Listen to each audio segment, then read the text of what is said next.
Hi, I wanted to add a little bit to how to do the back of this little fall hanging ornament.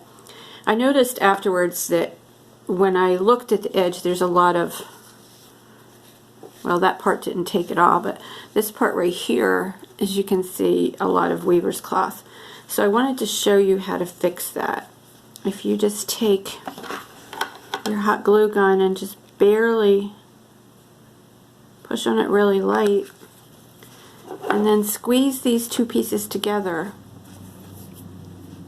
and now you can't see the weaver's cloth, and just go around and do that right on the edge. Just squeeze it together after you glue it.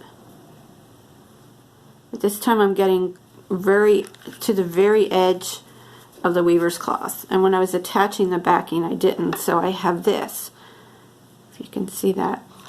So I'm just gonna barely squeeze, just enough to get a little bit out of there, and then squeeze it together, and as you can see, now you see no weaver's cloth.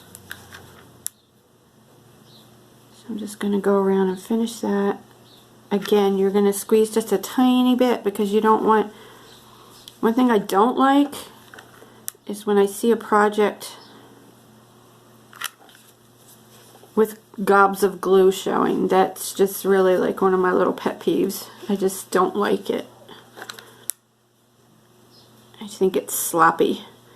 So I barely squeeze, just enough to get some out of there.